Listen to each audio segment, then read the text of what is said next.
Praise the Lord. கர்த்தருடைய பரிசுத்த மகிமைப்படுவதாக. Saint look chapter 6 verse 27. பரிசுத்த லூக்காதின சுவிசேஷ புத்தகம் 6ஆம் அதிகாரம் 27வது வசனம். எனக்கு செவி கொடுக்கிற உங்களுக்கு நான் சொல்லுகிறேன், உங்கள் சத்துருக்களை சிநேகியுங்கள், உங்களை பகைக்கிறவர்களுக்கு நன்மை செய்யுங்கள். எனக்கு பிரியமானவர்களே, ஒரு அழகான ஜீவ வார்த்தை இல்லையா? யாருக்கு செவி கொடுக்கிறவர்களுக்கு கர்த்தர் யாரை கொடுத்து பேசுகிறார்? நாம் எல்லாம் ஏசப்பாக்கு செவி கொடுக்கிறோம். ஏதாவது ஒரு ஆமேன் சொல்ல நான் கேட்கும்போது ஆமேன். ஆமாம், நம்ம ஆண்டவருக்கு செவி கொடுத்தா நம்ம எப்படி இருக்கணும் தெரியுமா? அவர் சொல்லுகிறபடி நடக்கணும். இப்போது கட்சி ஆரம்பிக்கிறவங்களாக இருக்கட்டும், ஏற்கனவே இருந்த கட்சிகளாக இருக்கட்டும், அவங்க சொல்லுகிற சின்னத்துக்கு நம்ம ஓட்டு போடணும். அதானே ரைட்டு? அவங்க என்ன சின்னம் சொல்கிறாங்க அந்த சின்னத்துக்கு ஓட்டு போடணும்.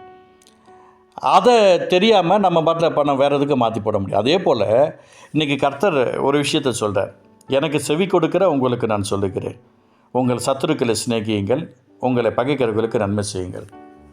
இன்றைக்கி சிநேகம் பாராட்டணுமா, நன்மை செய்யணுமா? இன்றைக்கி நன்மை செய்வதும் ஸ்நேகம் பாராட்டுவதும் ஆண்டுடைய பிள்ளைகளுக்கு வெகு தூரமாக போயிடுச்சு. எனக்கு பிரியமானவர்களே, உங்களுக்கு இயேசுவின் நாமத்தில் நான் சொல்லுகிறேன், ஒவ்வொருத்தருக்கும் ஏதாவது ஒரு விதத்தில் ஒரு சத்துருக்கள் இருக்கத்தான் செய்கிறாங்க. பூனையை கண்டா அதுக்கு மேலே இருக்கிற நாய்க்கு பிடிக்காது, எலியை கண்டா பூனைக்கு பிடிக்காது. அதே போல் பார்த்திங்கன்னா சின்ன சின்ன செடிகளில் இருக்கிற பழங்களை இல்லாட்டினா ஏதாவது வெஜிடபிள்ஸை பார்த்தா எலிகளுக்கு பிடிக்காது. இப்படி ஒவ்வொருக்கும் ஒன்றும் பிடிக்காது தான். என்ன செய்கிறது? ஆனால் இந்த பூமியில் யார்கிட்ட பகைச்சிக்கிட்டாலும் செல்லுகிட்ட பகைச்சிக்கக்கூடாது. மொபைல் செல்லில் கிடையாதுங்க. மொபைல் செல்லு எப்படி அழிச்சிடுமோ அதுக்கு தான் அது பேர் செல்லுன்னு வச்சுருக்கிறாங்க. ஆனால் பூமியிலேருந்து மண் வருது பாருங்கள், அது இருக்கிறதுனால தான் செத்து போனவங்களை இன்றைக்கி அடக்கம் பண்ணாலும் அது என்ன ஆகுது? அரிச்சிடுது. அது ஆட்டோமேட்டிக்காக அரிச்சிடுது, மக்குது. நான் உங்களுக்கு சொல்கிறேன், நம்முடைய சிந்தனைகள், எண்ணங்கள், ஏக்கங்கள் கூட சில நேரத்தில் கர்த்தர் மக்குகிற மாதிரி வச்சிடுறார். எனக்கு செவி கொடுங்களுக்கு நான் சொல்லிக்கிறேன், சத்துருக்களை சிநேகிக்கணும், சத்துருக்களை சிநேகிக்கணும். நமக்குன்னு சில சத்துருக்கள் இருப்பாங்க இல்லையா? அவங்கள நேசிக்கணும். வேறு வழி கிடையாது. தப்பு தான். காலையிலேயே இவன் பேசிட்டானே அப்படின்னு சொல்லி நீங்கள் என்னை கொடுத்து நீங்கள் நினைக்கிறது தப்பு தான். நீங்கள் யார்ட்டையும் நேசித்து பாருங்களேன். உங்களை சத்ருவாக என்னவங்கள்ட்ட வயசை பார்க்காதீங்க. உங்கள் வயசு அவங்க வயசு கம்பேர் பண்ணாதீங்க. அவங்க உங்களோட 10, 15 வயசு, 20 வயசு, 30 வயசு சின்னவங்களாக இருக்கலாம், இல்லை பெரியவங்களாக இருக்கலாம். நீங்கள் யார் மேலேயாவது ஒரு வெறுப்பான ஒரு சூழல் இருக்குது அப்படின்னு சொன்னால் யோசிக்க வேண்டாம். நீங்கள் ஆண்டோடைய பிள்ளையாக இருக்கிறதுனால நான் சொல்கிறேன், மறுபடியும் உங்களுக்கு சொல்கிறேன், தப்பாக நினைக்க வேண்டாம். நீங்கள் ஏசப்பா பிள்ளையாக இருக்கிறதுனால ஏசப்பா உங்கள்கிட்ட பேசிக்கிட்டு இருக்கிறார். உங்கள் சத்துருக்களை சிநேகிங்க, உங்களை பகைக்கிறவர்களுக்கு நன்மை செய்யுங்க. சிநேகிச்சிங்க ரைட்டு, ஏதாவது ஒரு சாப்பாடு செஞ்சு உங்களை பகைச்சாங்கல்ல, அந்த பகைச்ச ஜனங்களுக்கு ஏதாவது உதவி செய்யுங்க, ஏதாவது செய்யுங்க, நன்மை செய்யுங்க. இல்லை உங்கள்கிட்ட என்ன திராணி இருக்கோ அதை செய்யுங்க.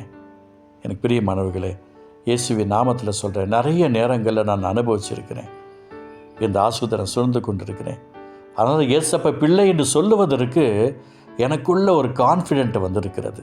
நான் இயேசுவின் நாமத்தில் நான் சொல்கிறேன். எனக்கு செவி கொடுக்கிற உங்களுக்கு நான் சொல்லிக்கிறேன்.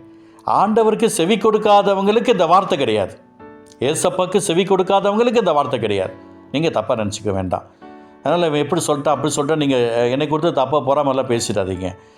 ஏசப்பாக்கு நீங்கள் செவி கொடுக்கறது உண்மைன்னு சொன்னால் நீங்கள் உடனே உங்கள் சத்துருக்களை நேசிக்கணும்.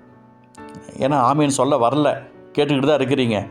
அதே போல் நீங்கள் ஏசப்பாக்கு செவி கொடுக்கறது உண்மைன்னு சொன்னால் உங்களை பகைக்கிறவர்களுக்கு நன்மை செய்யணும். யாருக்கு நன்மை செய்யணும்? உங்களை யார் பகைக்கிறாங்களோ அவங்களுக்கு நீங்கள் நன்மை செய்யணும். செய்வீங்களா? நன்மை செஞ்சு தான் ஆகணும். இன்றைக்கி ஊழியர்களை குறித்து நிறைய பகை வந்திருக்கு. விசுவாசிகளை குறித்து பகை, சொந்தங்களை குறித்து, பேரண்ட்ஸை குறித்து நிறைய பகை உண்டாயிடுச்சு.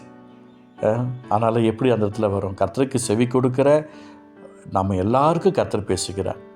இது மெசேஜ் கொடுப்பதற்காக இந்த வார்த்தை கிடையாதுங்க. முதல் அடி எனக்கு தான் விழும். நான் ஒழுக்கமாக இருக்கணும். உன் கண்ணுக்கு திரும்ப எடுத்து போடு, பின்பு உன் சகோதர கண்ணுக்கு திரும்ப எடுத்து போடுப்ப வகை பார்ப்பேன்னு தான் கர்த்தர் சொல்கிறார். ரைட்டா இல்லைங்களா?